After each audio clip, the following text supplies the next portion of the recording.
Day 9, beautiful sunrise. We're going through the St. Lawrence Seaway today. There are several locks, and Betsy says she thinks we've already gone through the first one. I just woke up, so I don't know, but we're going to be going through all the locks today to get out to the Atlantic Ocean.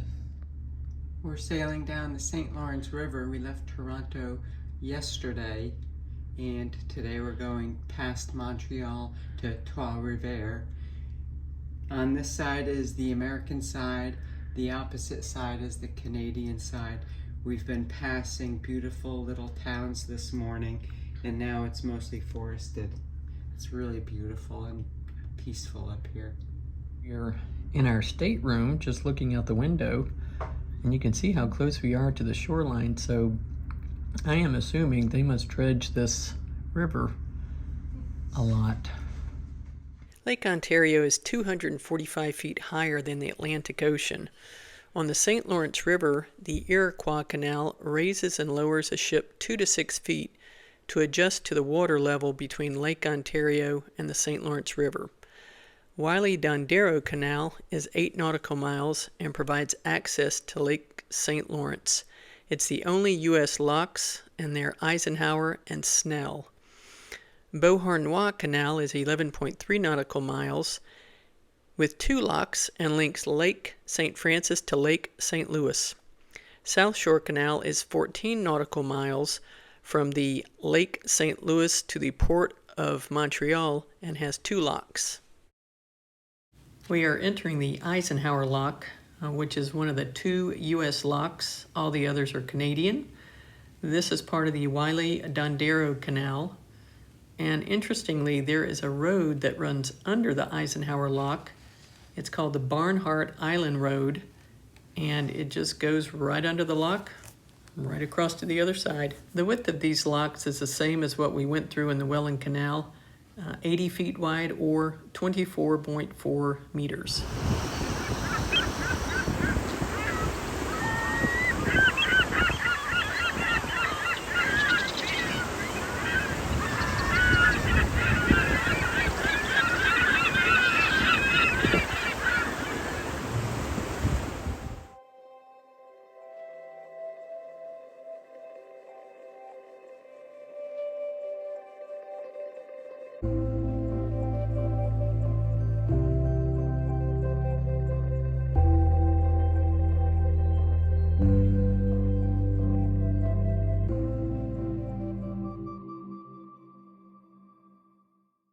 We are in the Snell Lock, and we are dropping down 37 feet.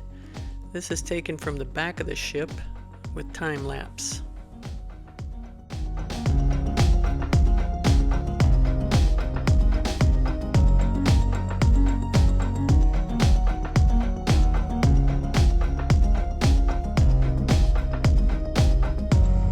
It is about 46 degrees.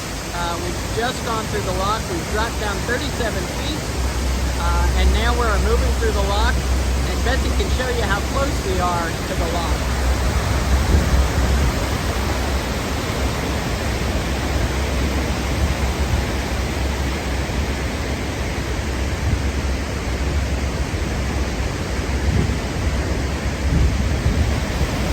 We have inches to spare. Let's go over here and I'll show you.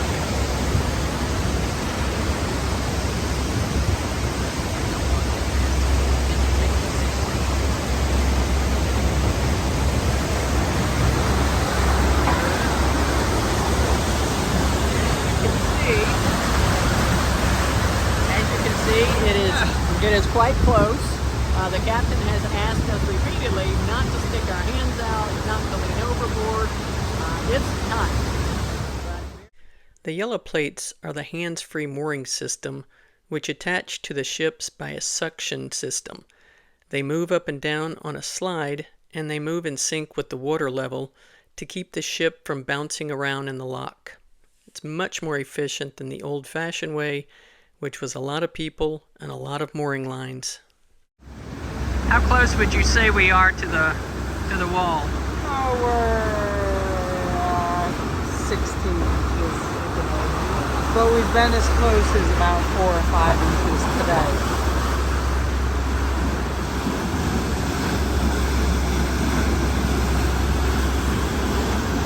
We just came down 37 feet in this one.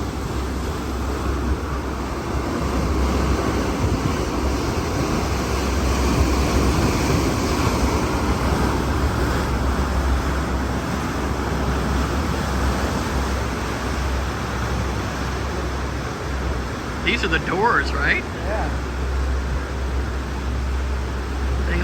They look like they need a little repair work done.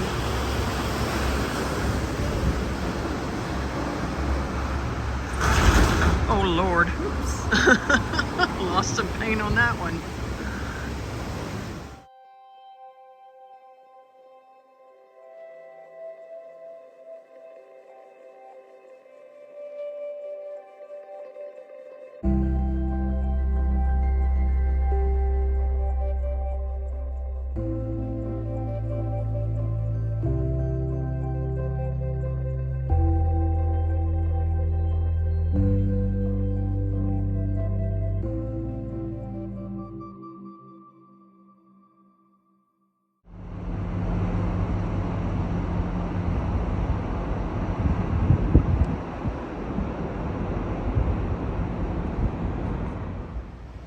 We are still on the St. Lawrence River, and we can actually see the Adirondack Mountains in the distance.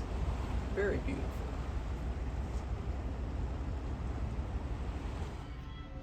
For lunch, we've decided that we like to just grab the lunch, bring it down to our room, and then we can just sit here with the window a little open and enjoy this beautiful view. Lunch today is fabulous. It's some type of corned beef with cheese, and Betsy got the salmon On a croissant. It's so Delicious. so good. And my little, it's almost like a Reuben with a spicy jalapeno thing in there, but it's very, very, very tasty.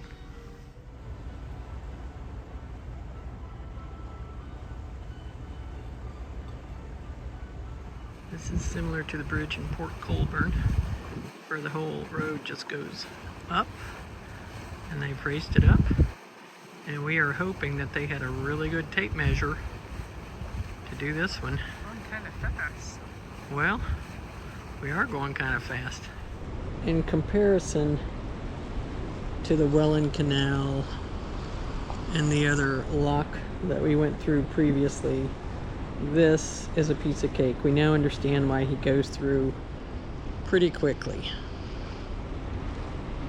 I would say, I'd say there's 20 feet, 15 or 20 feet between us and the bridge. This is nothing.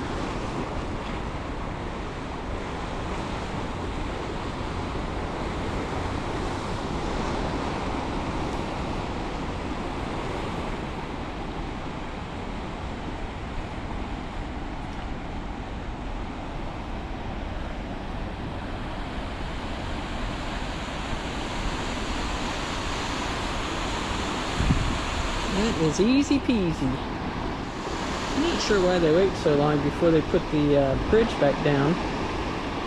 And it's interesting that the captain goes through the bridge and then he goes back to port side. Oh, Betsy just answered the question. Here's the answer. There's another vessel coming through.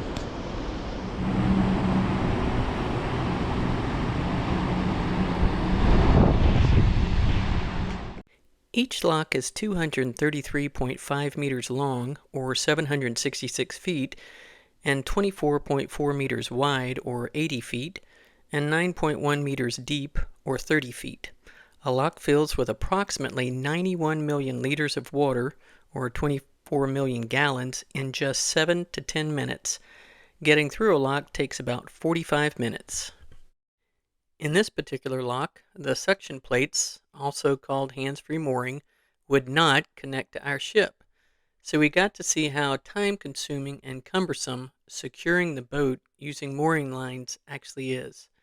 We still have no idea what the lines were actually doing, but we were able to see that it takes a lot of time and several people. Oh.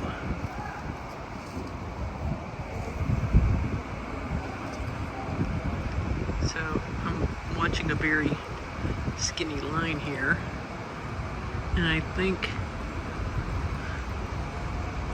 interesting.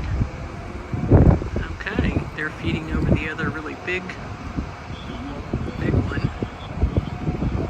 And somehow this is going to keep the boat from bouncing back and forth through the lock. So since they have this system set up, clearly they've done this before. It's going to be very heavy, which is why 2 other guys are coming. Oh my God.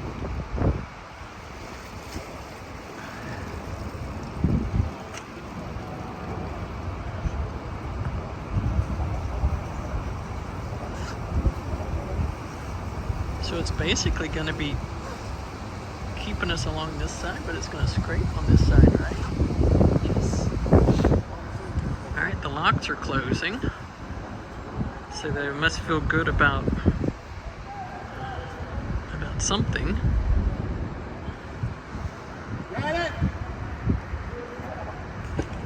Okay.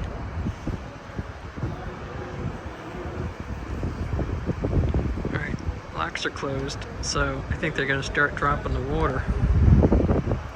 See what happens. We're definitely going down, but I don't know how they're keeping us even, and I don't know what the purpose of the rope is.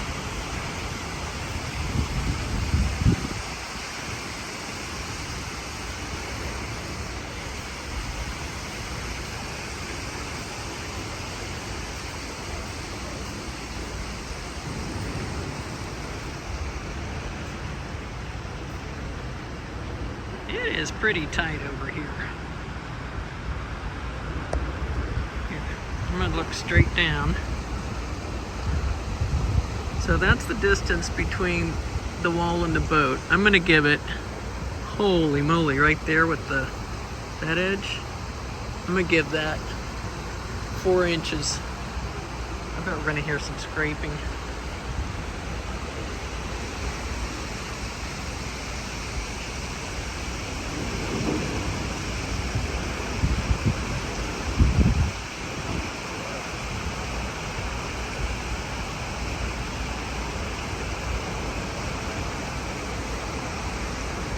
Could reach out and touch this, but again, the captain has told us don't do that.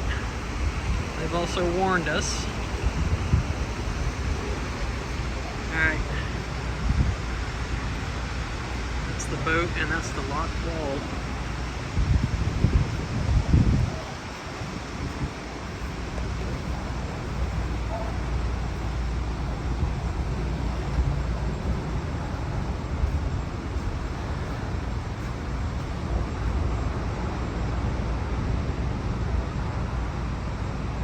Can't even see daylight between there.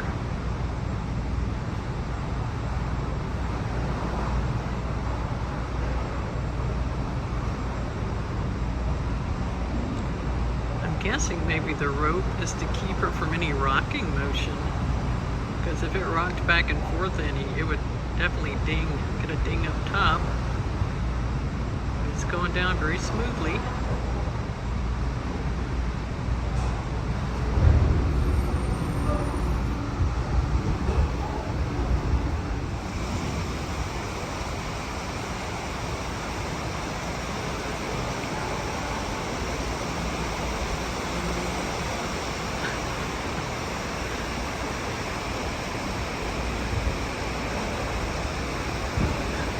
That side is inches.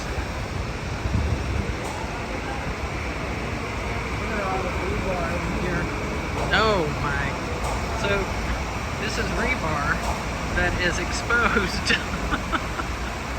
Well, scary. I'm guessing it's from winter.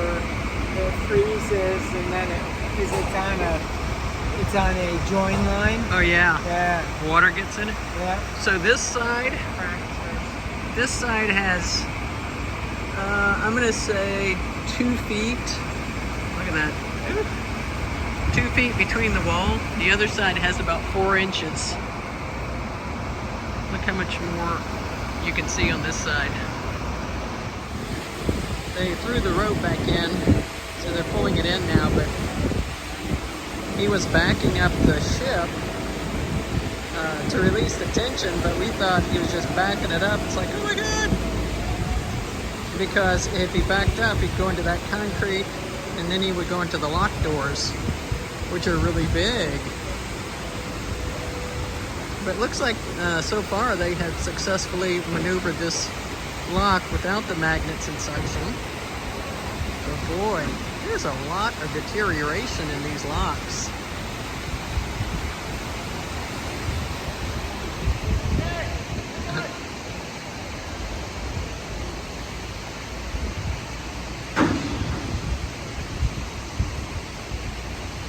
So they're trying to get this rope released. So this guy's trying to communicate. It's all by yelling. There he goes. He's coming down one way or the other. Boom. Still tied on in the front. Not sure why.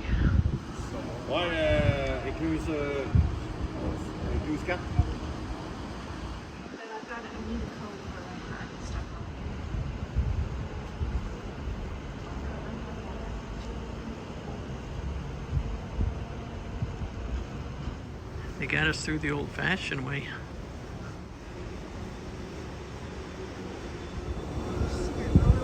It is getting close.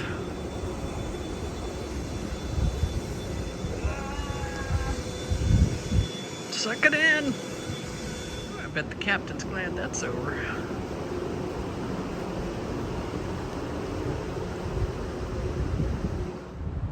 We are just sailing past Montreal, and it's, I think, about 9 o'clock at night, and it's all lit up, and it is just beautiful.